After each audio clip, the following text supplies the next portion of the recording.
This video is part 2 of 2 and follows straight on from my Arken Zulus ZHD520R testing video, which I uploaded just a few days ago. This is the second half. I just simply split it so it wouldn't be too much in one go. So the other purpose of this video is to explain the differences between the original Arken Optics 35 MOA rails, and this is an example of one of them, and the 0 MOA rails that some of us are now using. And straight away you can see that the 0 MOA rail that's on my Krait at the moment is about 20 mil longer than the original 35 MOA rail. There are longer versions available from arkenoptics.uk website, as well as a shorter mount and also a mount for dovetail actions. Okay, so onto the mounts. Arken Zulus, top marks to them when I chatted to Bin, formerly Hitak, and now Arken Optics. He'd watched all my videos with Bruce of other night vision scopes we've reviewed. He'd really done his research before they created this superb scope.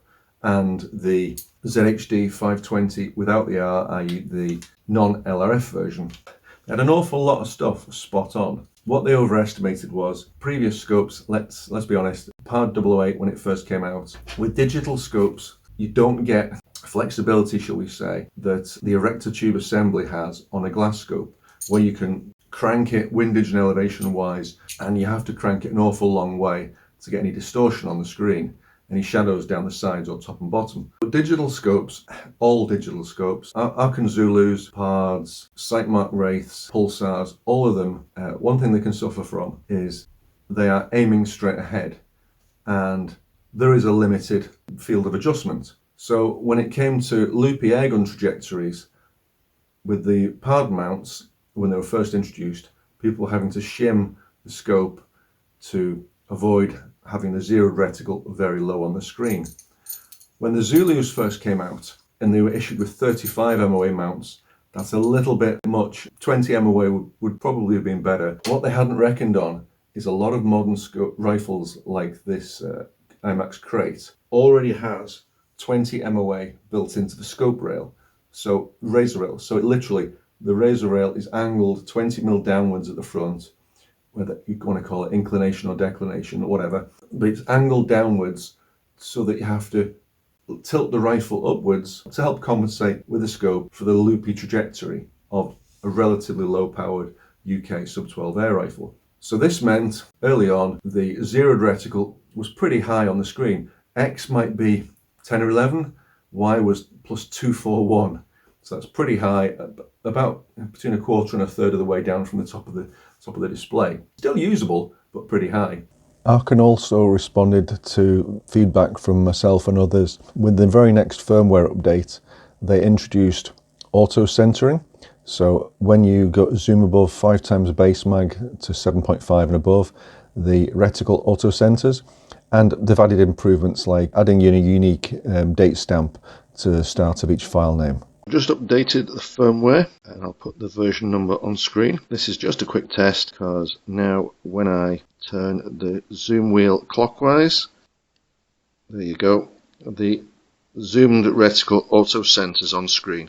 I should mention at this point that to enable the auto centering, they've reduced the range of X and Y, i.e. windage and elevation variables for zeroing. It's now something like X 180 and Y 180. Now that I've got the Zulu fitted with a 0 MOA rail, the 20 MOA of the Krait's rail is enough. 0 is X 38, slightly to the right, and Y -7.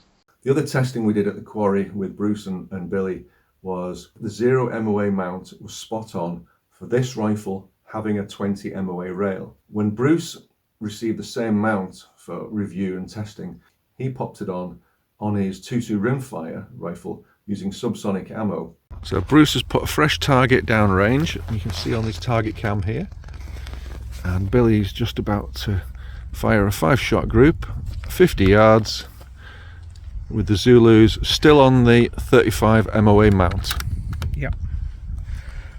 That's horrible. And he's recording as well. Yeah, I don't know what the glare is. To the right. It's high.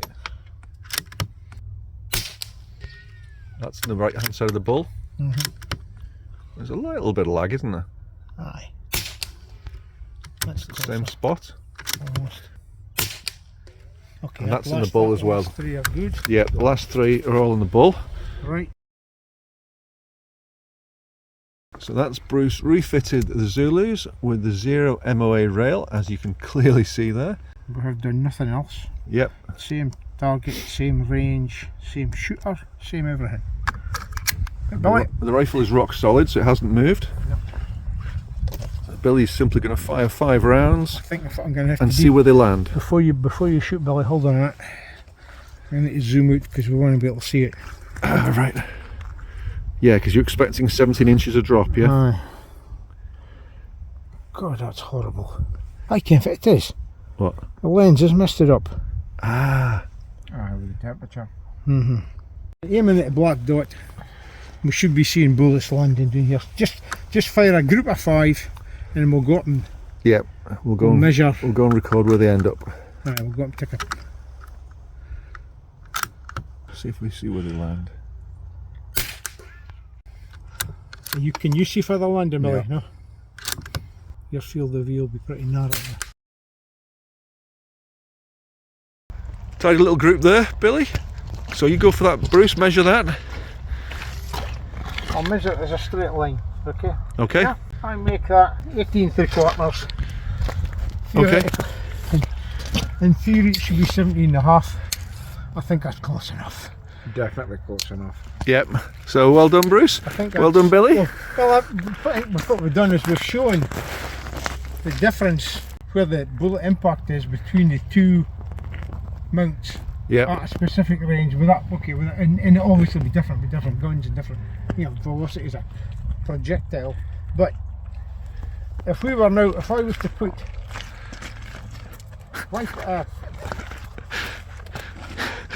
The camera sometimes picks that up, sometimes doesn't. you can edit that out. Right. What we'll get to do now is we'll get to go back when you'll get a Zero go back into zero mode using that as when you hit the freeze button. Okay. Then you get to move the reticle back to there, into and we'll get to get a new set X and Y numbers. Aye, and the Okay. difference, I reckon, is going to be about 250. Well, you can't. The current one, you can only do 180. Plus or minus 180. Yeah. I want to see, this is not going to be good, boys. Oh, for fuck's sake. For mining was, I can't get a reticle down far enough. no, I didn't Right. think you would. Yeah, because it only goes to 180 now. Aye. I'm actually at minus 168. I can't go any further than minus 168. Right. Okay. So- The 180 is So across the board. basically, at zero MOA mount isn't it good for me in this rifle oh, right. Okay. Yeah. because I can't get zero at 50 yards. Okay. So Simple as that. So it's good that you've got a 35 MOA rail spare then. Aye, with the 35 MOA has got me the reticle just above. Well, it's 45. Aye. Why 45? Which is just above the centre of the screen. Right.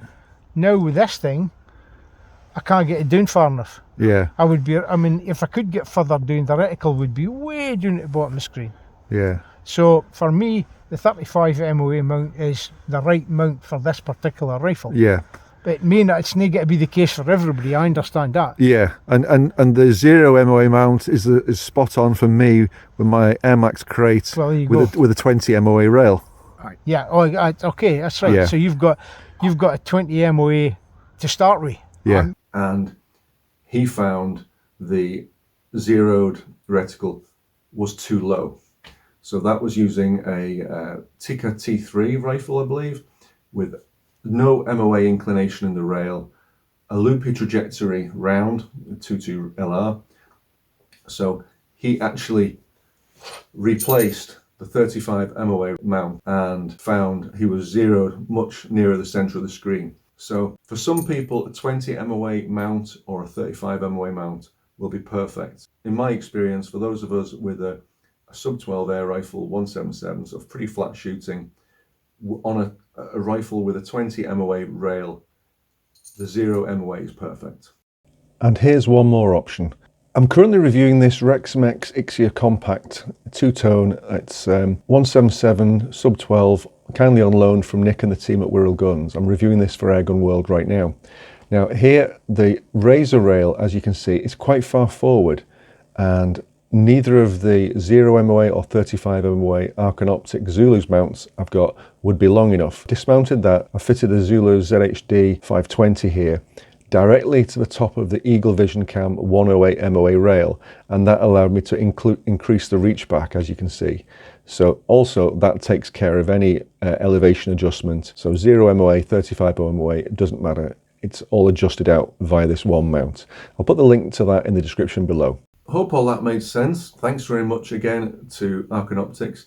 Thanks to Bruce and Billy and everyone who's given us feedback on the airgunforums.co.uk.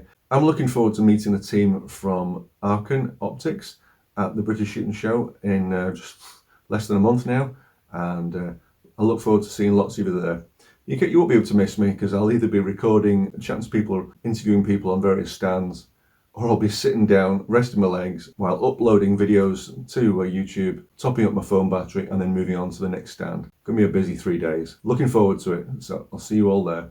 Thanks for watching, take care, and enjoy your shooting. Cheers. And different look again, all black. This is the RTI P3 Compact, kindly on loan from the team at Highland Outdoors. Two quite different rifles, thorough reviews coming very soon.